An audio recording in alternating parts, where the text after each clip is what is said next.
te whatalofa atu I le nganga fia le nei foi baenga o le tātou prokalame. Ma lor soi fua maua, ma lor le pale mai fi au manga luenga o le nei aso le astona I nei Amerika. O le aso lua sumali tonu, ia inona masina lona wha, ia o le nei tau sanga lua whenua sumali lua. Ma lor le folau, ia tautonu e waifo se swinga o le tātou prokalame. E fia whasoa I le nei wha mai o Koviti.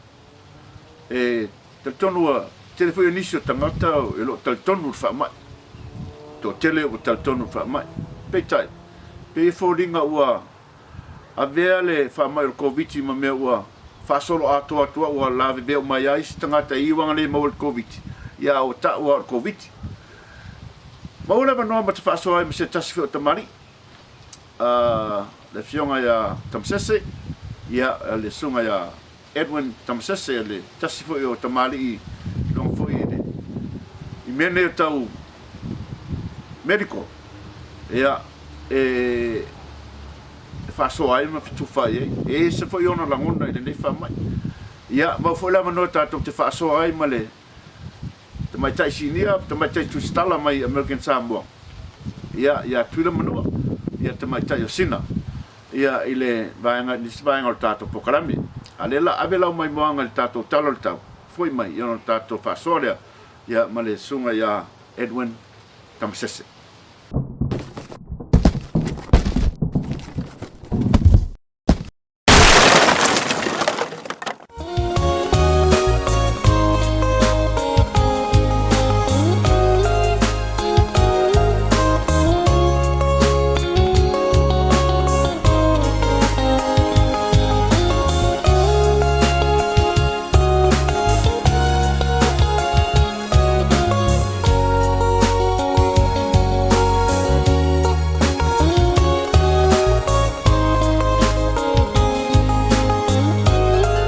Talofa Samoa, ai mai se lava o tonu sene e konei.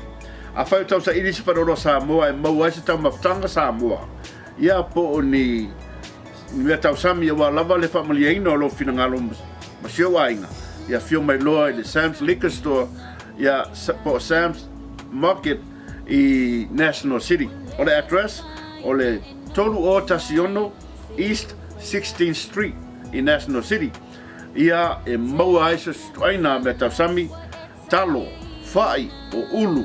Ia me mea ai tu apa pe o epi supo wa hu apa e lengi o pirikaki apa kaupelu. Ia o paspovi ma simba o muri pipi ma moe so sisi pua. A fio mai, a fio ane. Ia wa lava whamulia ina o lo finangalo I le tau mawhatanga Samoa. Ia walau mai le numera na ua I lunga o tātou screen. Ia e maua foi ia walau to nai mo le asa a fio mai loa ia tau ia le ngol TV Samoa se ne kunei la matei e maua I lau discount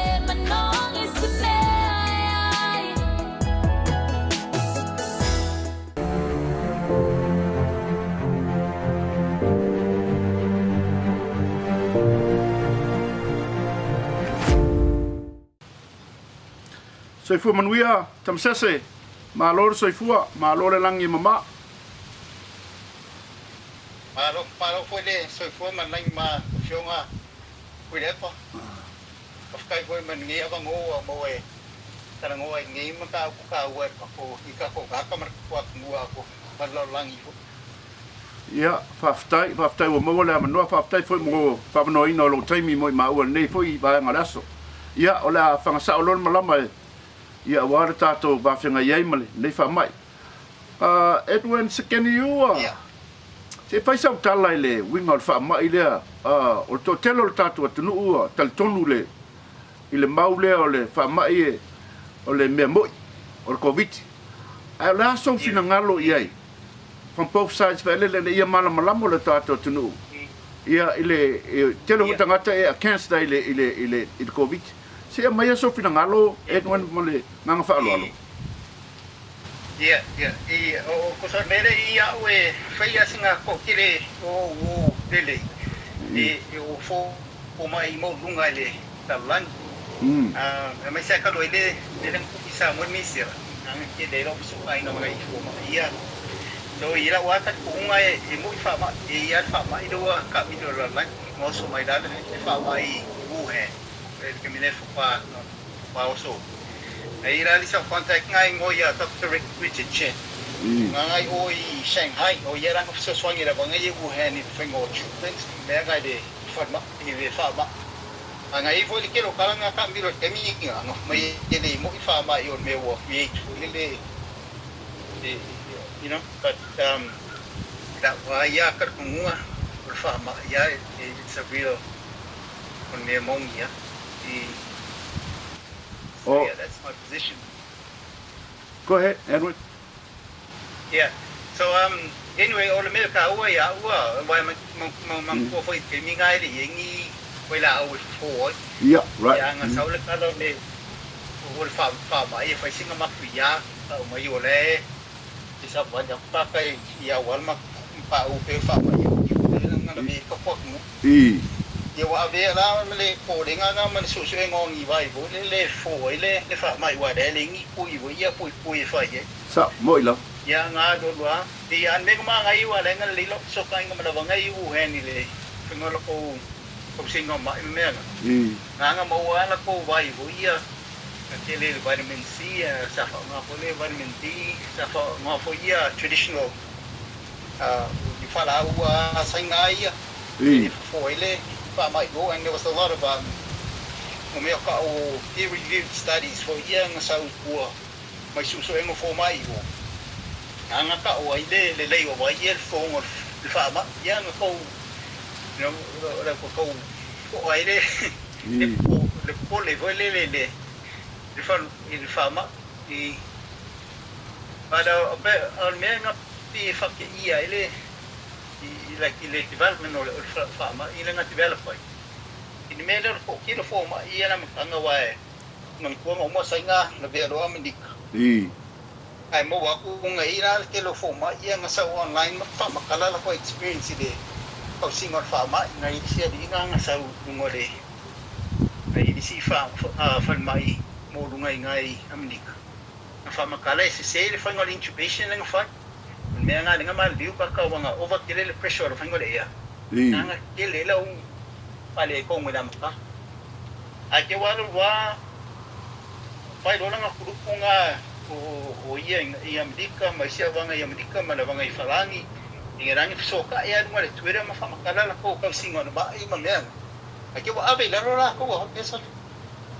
mai me mau na fa so fu ni le fa so ya o ma you know so they can su ngo si treatment na yang o mo fo le nga ngai li si fo mai nga Dr. Brownstein ngai he was in Detroit ma ngai fo yang treatments ilang na clinic nga fa ko di mala to le fo ye treatments nga ngai fo me si fo mai New York Zelensky le fo yang treatments nga fa ngai for ile fama le for la ko success rate ake o kango le Facebook ma le Twitter ma la vanga ya avila lo apesa le sa o mene ku yo le ile va ya sorry la ke le va ya fanga foil ma ate o ise vanga ya le manga o ngene fa la wi lo I mean on the other side you understand ni le FDA la ko nga duengo ku ingo ka ke wa lui kungi treatments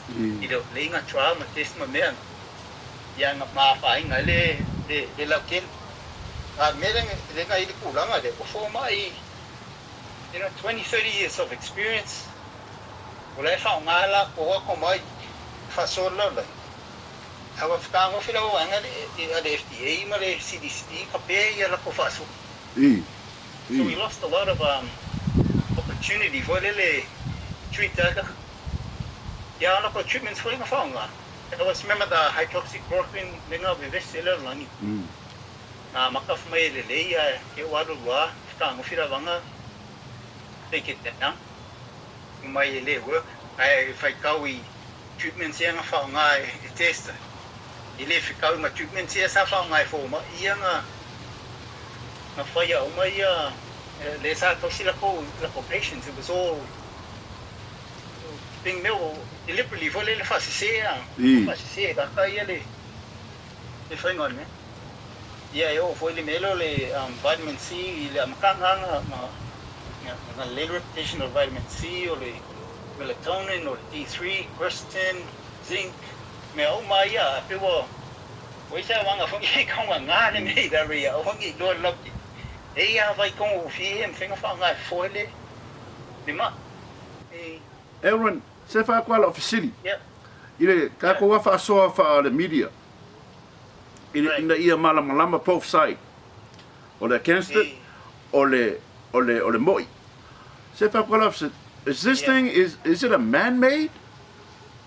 Or is it a coupe for mai? Pe por meu se me moi. Mana ngang fa lo. Yeah, o la ua vai nere o le so virus ya ia. O le virus nga whaile lab i Wuhan. There's too much evidence for lele will reveal my kiningi. Which show the structure of the virus. The structure of the virus it can't occur in nature. O le mea nga whaia ka. And when you look at the funding nga sa ma le NIH i Amerika nga sa ya Fauci manga ba. Le wanga nga funding nga loko pole le fa mai ka. So it's a genuine virus. Yeah, and it's just wreaking havoc like we see.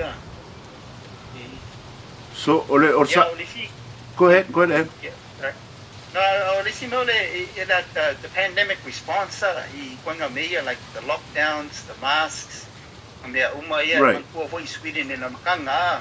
I say ala ko at mo umala lang na fai kiu ai foi yan spec of my wala wanga ya makwader lo fa la ko ka fa. You know, they didn't close their schools, or for the younger ages, they didn't close the schools. Kung nga Amerika tinga, nga paul nga fakamalayla ko wala ko the old people's homes ya o disi me laki ya o disi po ma ini mo so ngi la wanga ya Michael Graven wala wo mo ba ya nga sa mo fo ngi sa mo we actually stayed here in Samoa with Robert Kennedy Jr. Ila ko was singa nga sa luwa fesuba sa men fo ma ida. And for my idea, he's number 3 lang in the Melole medical informatics, which is they look at global disease development in Mianga. So he's one of the global experts in Mianga. Oh yeah, sa sosani fo ira wanga i Switzerland ni faingon lako ko kalame ngan paulang kalang fai ole fakamala lako ko kakamakuo. Ina makanga they didn't really understand the mortality. Ya wala wolo at mingi wala mga 55 mga wala mga nga at risk ide fama ada mga yela si lunga wa inyo mai wow ni like makuya wi by afanga fama maki it's not a problem at all afa be healthy come lip nga work ko waso bitawa ide fama after lava Edwin se koi fo ia kuar facility I olan melang kupui I Sweden ile fo ile reaction tangata yo I Sweden ile mele po se ona fai unga e winga I mask ma meo wa onga I tulang pa penga pa mon mole lava Edwin. Oh, sorry, I just the question on Sweden now. Yes. Yeah, Sweden, like now they're recognized as one of the successful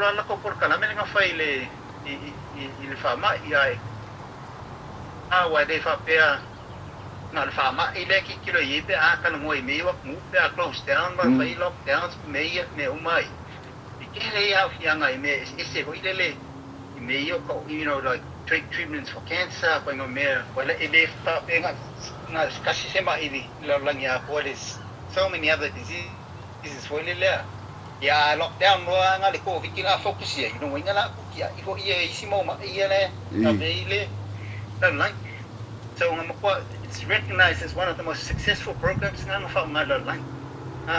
But when you look at the media, not as successful program na tinga ay do ko ma iya ko la ko Tala mo nga fo ado umay fo mortality rates or line normal economic me umay ya la na solo lili yeah so in actual fact it was a really good result and it's one of the countries that is that Amerika ka kuya Samoa wa fasinga deva de fu kwano be fama tara umaya sa kama makikiloy le whainga o strategies whangine au o me whama. O ka kuro ma me experience o ma ia wa malanga le whama. Absolutely, yeah.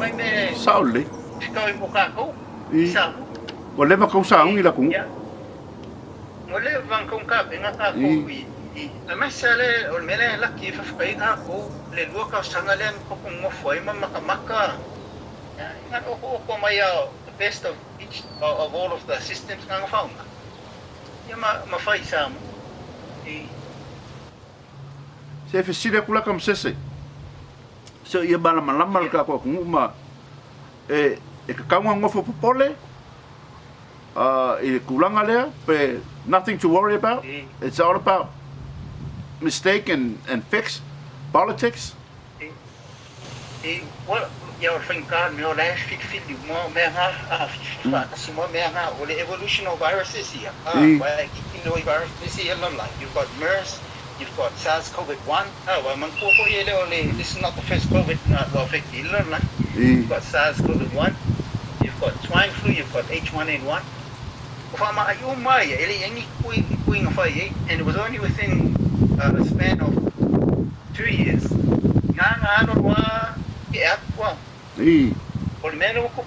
Koviti. Virus. The stage of Amerika. Moilo.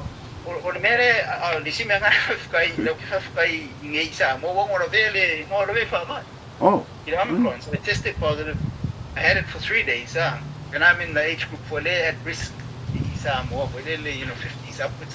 So the at risk group, it's actually 55. I'm just under the risk. You're 80, 71. Oh, Kalofa. So we all got it. But 2 to 3 days, there's a full mass.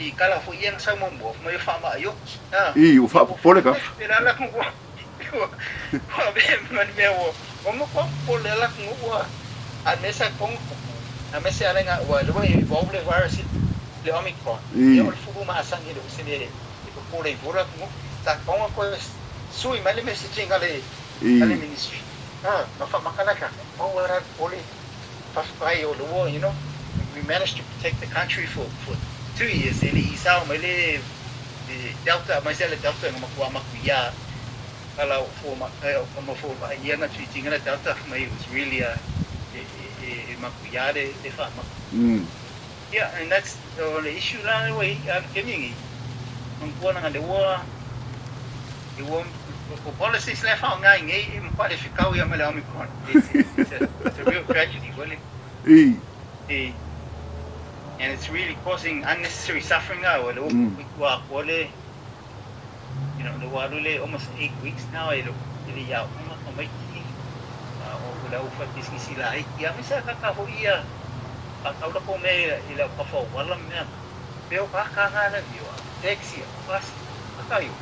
No income.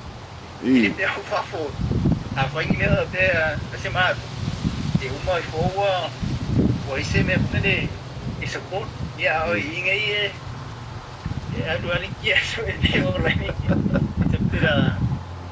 bit harsh boleh lah dia fengo policies no for mas ada aqui kilo le severity ole Amerika so dia na wadu solo kala ola wa porenga afa te ole fenga ngile la afa ile ne na ke lele you're going to lose a lot of support in the community.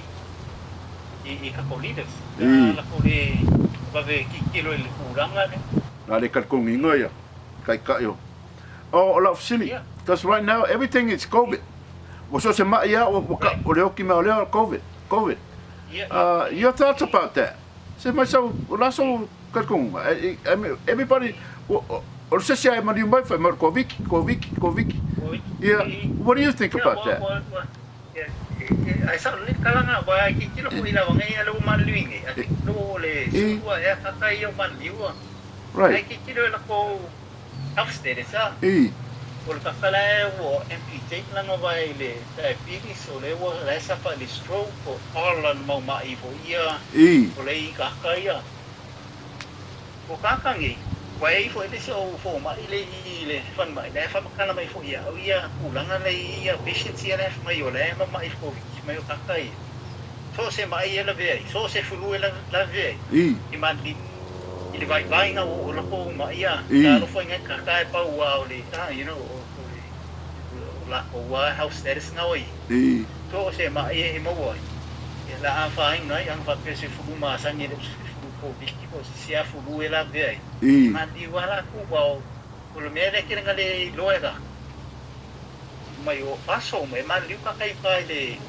farma every day someone is dying and a lot of it is ile meio is heart issues no meu diabetes no meio ya ale mele wa te wo fa colega o le wo fa ke mar ko viki no meio ya man fa sa lango man liuia it's not every day we hear about this, you know. The tell you o le au nga wo ki le diabetes raso ngai wo se le uli mas full, you know. Ya me le feel ko ko abi ha me ko no fe ka a me mong ya ki kilo isi mau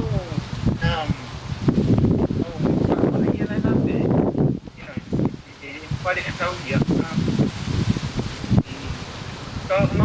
mau vivi le kalana se não faz mais lá de coi ave e mo ia ko que deu fai que when you look at the reality we are making people unnecessary work well for sa ordinary you know malo faftai really big faftai la so that brings me to my last question. Mana reaction sa kako aku react ka kai Samoa ni vai kai. O popole po o meu wa live with COVID. Okay, role it's a mix ja. I mean, o kakaya le polonga kile de mai te ola pule ni why you know what are the characteristics of the infection then mai se lau patisingisi na ai ki la vangi le wa feki le avangi I lockdown na mega yo la ko wa tin ke le go ko la what how bad is it then now that the current muda ala muda wa por fuma sanya mai o fo ya ko bo fo mai mo man fa mai nga sa pai na ko ka it's treated like an it's not a deadly disease it was from nyok so do ma ngai mo ile kala so mai me moi not to worry too much about it but our lisi concern ke le hale man me ngai le o ki wala ko ko hello ko fa ngai ko all me ko ko ke there's a lot of vaccine injuries and they are masisyo la ngai so that's sort of major concern wele wa def mai o le wo so we at 5 to 11 yeah ale di si kulen la approve my fafo mai do ulirado le ongo masinga nga de limo ale wo ko kelele le au ko ba nga iwa o fa le kong ko wo kele fo le tara le wa makanga sau mai kwa mai ya faiza wal o faiza le kele fa ngai no heart issues or stroke or ko Wango kan mo yar kakale o ofira ule ko yindinga no sile wango kikilo li pokiasa ule wa ye ya lo ba ai mana wango ele fa ya ele bombing no menga ko kongo o kakaya yang ala kula yes yaki tamai is seen the same thing nga sa fulle arcole lo observa last week they seen the same right sudden the elderly deaths in the elderly is abnormally high. Al kala fo ia mai la vangi 22 anga I 55. They making all kill. But they can't see any reason. I mean, they're not doctors or pathologists, but ila kuwa ai. Welo mama la ko por ano ma liwe ni ka. So that's the other side of the issue. If make a call it's anti-vax men ile ai ko ni le ole. Ko ni nga le o ma si no su ile mele amai ko. So obviously we need to be very vigilant. Mongele ensure that it's safe. mora obviously yeah kita Edwin o Amerika la wa free ale fe wa ngaka ya like you said wa treat of a little on a normal ya masang ya le o fe wa ya Amerika o fa penga o free ale fe wa idesisio ko ma wa mai se kulang fa penga ai ka kongo le la o fa fonga la tunu fa kai mo la fa so fa fonga kula kongo idesi ba nga desi kula ia se ia wangi ngo fo popole la kongo ia ide ba nga ole it sounds like it's a normal disease but every year le pe al flu ma kulanga ba penga ai wa treat ka wa fefe ka mo wa kilinga popole ia ai fa kai ole wa fa so mai I think it's better for you wa nga ki Samoa su sa ia fa so ko kala me lunga TV ka ungi ngo popole ide kulanga le o mala malama fa kai foi la fa so fa kai kele a Edwin mala malama foi ngisio la ku ai me sa ya ngai ka ngaka ia against there ia nga against there mam lama pala me against there ale o fa kai kele a Edwin fa kai mo lo fa so man ngi yaso fa kai mo kai mi mo ma o ngi yaso ai ka kongu ia ka ko kupe ile tu Edwin se fa so nga murmuli ya fa mo ka po kala me fa murmuli ya ko kala fa kai mo na mo ai fa so aku de ulang ada wai ka ko ngu ma ayo ingo mo ia la fa ia ngai de ko biki mo yeah, okay, hopefully within the next 5 to 6 months, ilo maroit kulang na ima amat na longa relax lockdown. Menga ya ko fe wa ya takaya takala ko mo. Yeah, but anyway, pafkai kile mo na bungwan. Yeah. Pafkai la Edwin. Yeah. Ya manguia la bala sanga ko ni asu ka ko fe roi fo va asu fo Edwin pa le lo fo mana le yo le tu pa kai mo le fa ngoingo kai mo ma o fa so fo ya Edwin ya base bo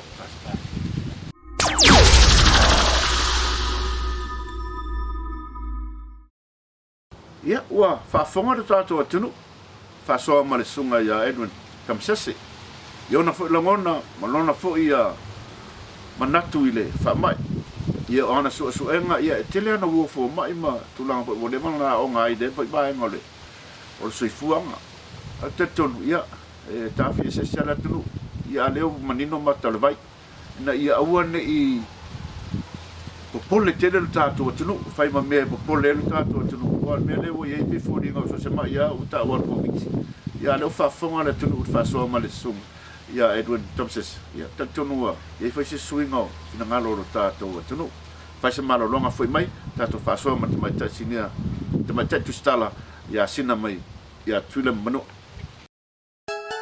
Tala fa Samoa ai mai se lava tono sene ko nei a fa tau sa idisi fa ro Samoa e mau ai se tau maftanga Samoa ia po ni me tau sami wa lava le family ino lo fina ngalo ma sio ainga ia fio mai loa I the Sam's Liquor Store ia po Sam's Market I National City o le address o le tolu o Tasiono East 16th Street I National City ia e maua ai se straina me tau sami talo fai o ulu ia me ai tu apa pe e pi supo wa hu apa e lengo pikaki apa kaupelu ia o paspovi ma simba o muri pipi ma moe so sisi pua a fio mai a fio ane ia wa lava family ino lo finangalo I le tau maftanga Samoa ia wala mai le numero na wa I lunga tato screen ia e maua foi ia wala to nai mo le asa a fio mai loa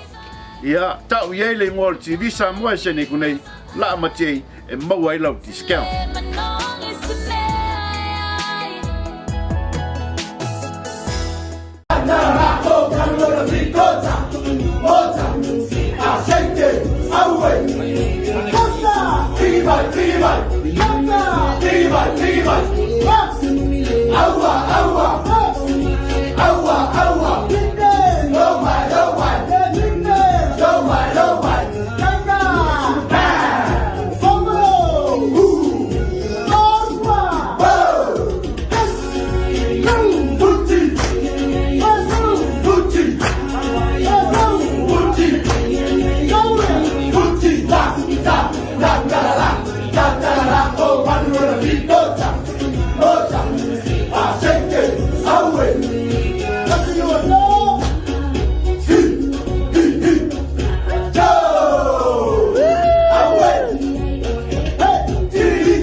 Whatalo whātu le au whiunga tamaitatu Tala, Sina, Mālore, Soifua manatu a Māse o ngā whu tātou le toi wheiloai.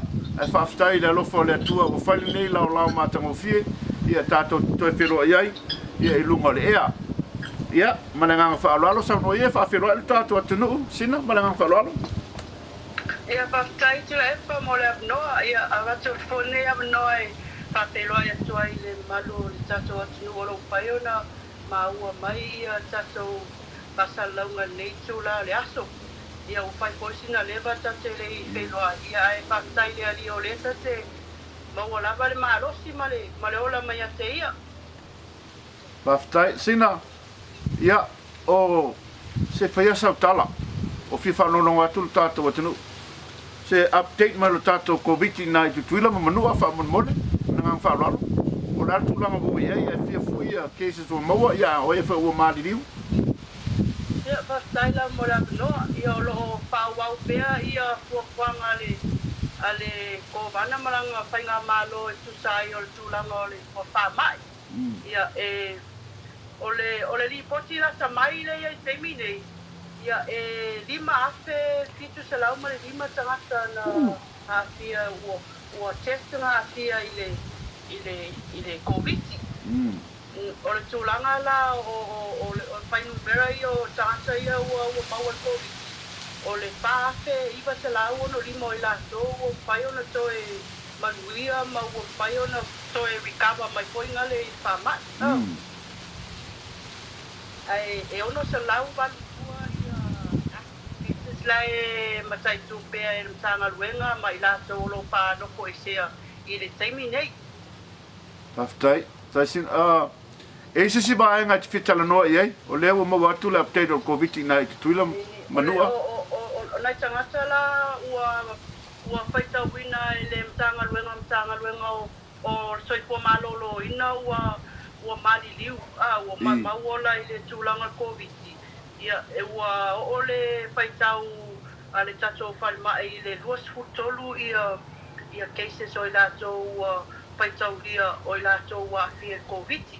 O le latest victim o Sina e iwas fulu ia tausanga.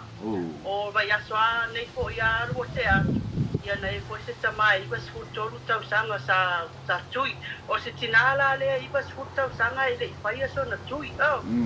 Ia na wha pea ia li po te whalmai o Sina ia ai o te rolo matua ia le tūlanga o i puotina. Ia manai mai masani ia e peo na iai, ia o te roina peo le stūlanga le iai peo amari uloa tangata peo o Koviti umatua ia mai taunga o primele iai nei I lo kau mākau whunga iai I poki le e tau le whanmai o tō malolo inga Pe e whoringa mai wa avea Koviti ma me e si o nga iai o wale maua losa mai la awal fofo ia o pe wa avea Koviti ma na ia malama e tatou atunu. Na lipotia mai ua mali liu. Ia o tangata na ua lewa na ia mai tū mau ia o medical complications ia nei tangata ia aloa tau atua o Koviti. Moi lam. Ia, o lea ua whawhonga tatou atunu Koviti. Pe inisi me o tutupu mai tutuila manua more whawhonga atu tatou atunu. Manuia pe ai tulanga I lava I nā tato I ai pēa I lalo whamai nei o Koviti. Ia o lo whasotol manuia pēa ia o le amatanga o le vai asu nei le asunga fua. Ia leana whamanatu I nai e whainga mālo Amerika Samoa nei. Ia te tuila mamanua ia le atuanga o te lau lua tausanga talu o na whaipaanga malmalu te o Amerika. Ia. Ia ele I toa tele ia niti tāua ia peo na iei puanga ale whainga malu. Tano mai. Ia. Ia, peo na iei puanga ale whainga malu I tā penanga masani ia tāre whai ona pātaunu ina uma ia puanga ona o le malu puipui o tampai lava o le whainga malu ia malu puipui a pea ia malu o le tunu umai whamai. Ia ele toa tele pea na le a pionga kuhana ia vale lutena kuhana ia matiti o sui o kabineta ma nisi o sui o le le fono sa mai ona awa ia e mol mawina fatau wina ia ko puanga e masani on fatau wina le maloi tausanga uma mo famna tuino le fo Mol si da fia foi le Sina le atunu. O le fai numero le na au mai e include ai ma manua ma o senga pena tutuila. o tutuila mo si da fia ele malula ele ia lava se case mai manua o malu puia pea ia manua mai o tama fainga na lo tama fai pea ia le matanga luenga soi fu malolo ina ia fa pea foi le fainga malu ia malu puia o le to a Tala ia fainga malanga i le ea in manua anga i manua sa tau ia taluai ona sa maua ia sungai pai late i le Koviti ia pea lena awina mai ia pia ia ni ia pai late ia whāua ia so whāua ia fuafuanga le pe malanga inga i le vau tutuila ma manua ai o loo saunga le pu pea manua ele ia fia se si le Koviti Ai ale vale o Sina o le vale o Hawaii ma tatuina o fatanga apo kafia. O lo whāuawina pea ia whainga malanga o lo whāuawina pea whainga malanga mai ia wai nei Amerika Samoa ma o whainga malanga muli lena tau nuu mai po le ruabai aso taluai ia ngā toa tasi lang tangata ta test pasere mile i whaatino ino testi e whaatino pea tau nuu mai ia o toa tele la o le malu o le atu se whakatai po i le alopore ia ta o malava i lato ainga i leite tina paula o si pasese sa test positive ia o lo pa no fo sea fo temine ia se ia mai ai fo puanga le patati al tanga luenga soi fo maloloina Paftai la Sina ia o faise lockdown nga ia tato nai tula manu. Polo alua o le tulanga le ia le lockdown i nei Amerika Samoa ia le ai be lockdown i si ai la ka wei si ai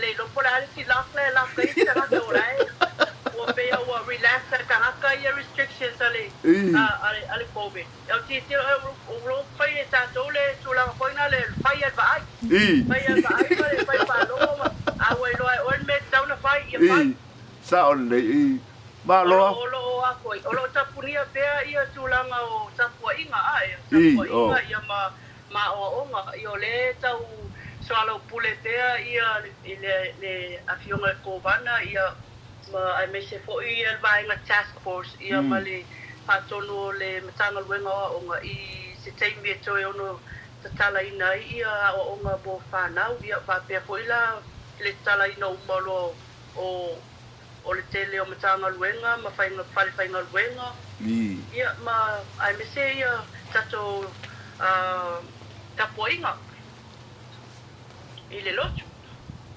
o tūlanga na o lo i ele lockdown i Amerika Samoa nei ai ata longa pinko ma talonga penga o fakanga pinko e ai o lo afia i la ma talonga ia pale pinko ia Fafikai ia o lo ma ua pea o lo ia i po ia i sia vaenga la e pai ala to talonga na i sene a inga i la e pai la vai i lato mauta ma lato lawa ia ele lo atu e vaenga ia alo fata pulaina ia tūlanga o le fatino ina o maliu ai te nei sa pe po inisio sa uninga lo te falongo toi i pe no se fulu ia sa ia ai pe tūlanga po ile langa manatu ia to tele o le malu le atu ono lo va ia pe ani so maliu lo ele o ia ni tūlanga pa pe au titi lo to se fulu no tūlanga la vota to sa mo ele na to se fulu ni so le ainga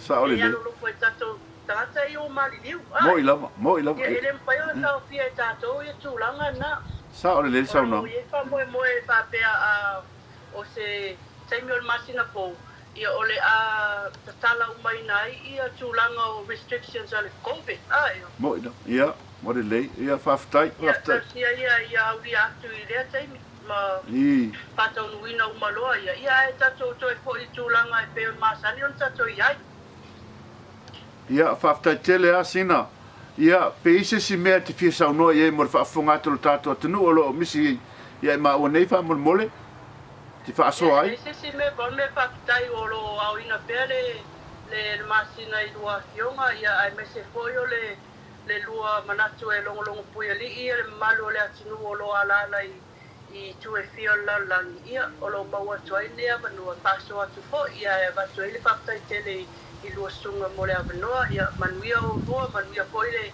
anga atu i sapati e tai au ia ai ola le au una whakitai.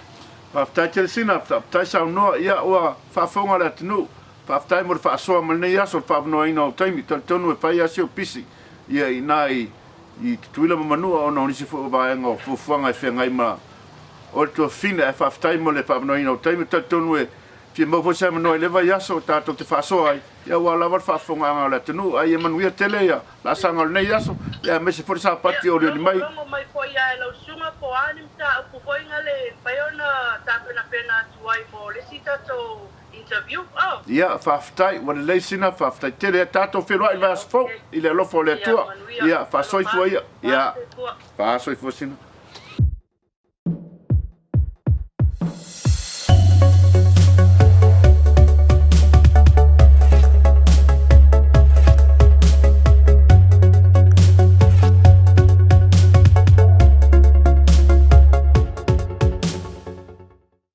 Ia ua tō whaafonga mai whaasoa ma le tamaita ia Sina e tāwhi se sea e se fo ile finangalo le tamaita ia Sina ma le au mainga o tātou news mai ia tuila manua e leo aise si o maua i le motele ia manua na o tutuila lava ia e leua sisi e lunga case ia e pe ona sau norte tamaita ia ke leo mai ia o tau ar Koviti ia ai tātou nei Amerika ma tunu whafu ia leo ua pe ua Koviti free wa la tātou live with COVID wa le kuri ingi mai makulanga pena ia e o le amatanga le na lai ona aro pesi mar fa mai pia wa por vale ele la langi ma sio tātou tunu ai tātou talo pe ile tua ia ina ia a fa so mai ma pui malutia lo to soifua ma sio matou ia ma le nei fa mai fa stato malolonga foi mai ona fa uma pleo tātou programe.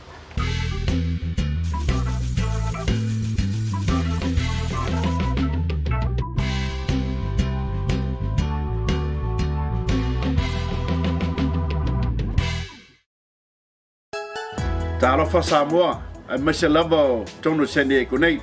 A whai tau sa iri se whanoro Samoa e mau ai se tau mawhtanga Samoa. Ia po o ni mea tau sami e wā lava le whamalia ina o lo finangalo masio wainga. Ia fio mai loa i le Sam's Liquor Store, ia po Sam's Market i National City. O le address, o le tolu o Tasiono East 16th Street i National City. Ia e maua ai se aina me tau sami talo, whai o ulu. Ia me mea ai tu apa pe o epi supo wa hu apa e lengi o pirikaki apa kaupelu. Ia o pasipovi ma sima o muri pipi ma moe so sisi pua. A fio mai, a fio ane. Ia wa lava whamulia ina o lo finangalo i le tau mawhtanga Samoa. Ia wala o mai le numera na ua i lunga o tātou screen.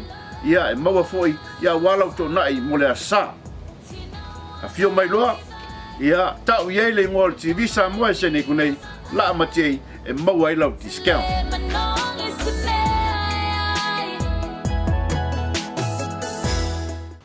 malo la manon sai ia malo foi le sira mai mo mai lo tato pokalame e fa manu ia tu as fa nau ia o fa manatu ina lo la to as fa nau ia ne foi aso yang alele tua ma ia fuani stau sanga tele ia wa lava le fengai mai ia maisio e kale sia mangarwanga mare bala wina tala ma seneko o morsi fia voi leo ele le alo Samoa le talo le au pispolo seneko la patro seneko o le au professional team seneko ia lewa o ele tasio alon fana o tato tunu o sunga ia Sean Manaya ia o le tongi le au pispolo seneko ia le tua ua mau fo ile mano se tasfia lo tatu tunu ia ta longa mau lunga tonu Amerika nei e ma mole atu le nganga o faftai masalo na mai mo umaro tatu tunu ia ole ile ta longa vai le